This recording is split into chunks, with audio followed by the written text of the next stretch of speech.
The Old Woman's Story. The children sat close, their eyes wide, their small hands clutching their grandmother's worn-out shawl. Outside, the wind howled through the trees, but inside, the fire burned steady, throwing flickering shadows on the mud walls. The old woman, Nyakwea, stared into the flames, her voice low and heavy. "They took my brother," she said. The children gasped. "Took him where?" the eldest, Akinyi, whispered. Nyakwea sighed.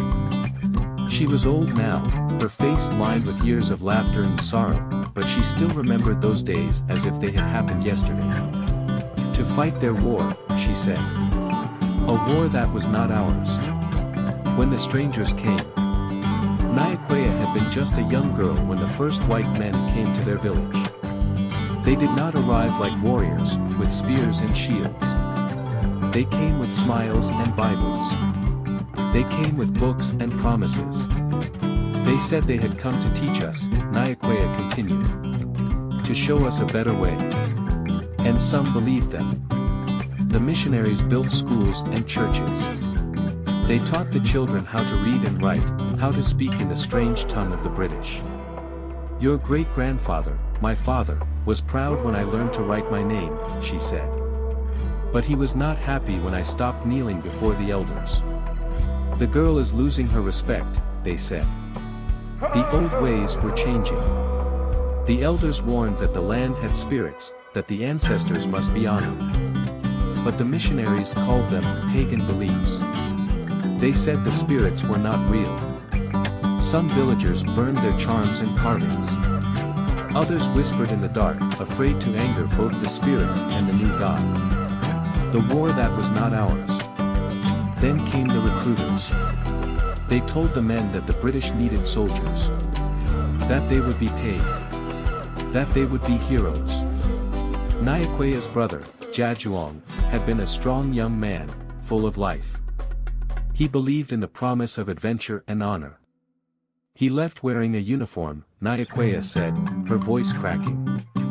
He came back in a wooden box. The children shivered.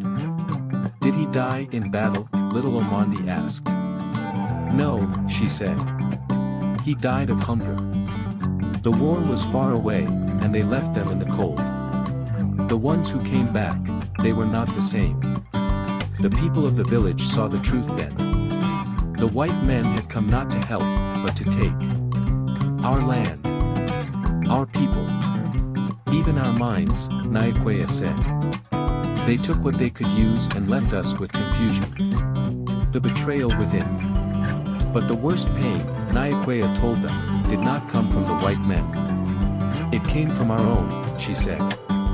Some of the villagers worked with the British. They spied on their own people. They reported those who refused to follow the new rules. They were rewarded with land, money, or titles. Your great-grandfather refused to bow, Nyakwea said. So they burned his hut. The children's eyes filled with tears. Who burned it? Akinyi asked. Nyakwea looked at her and whispered, his own cousin.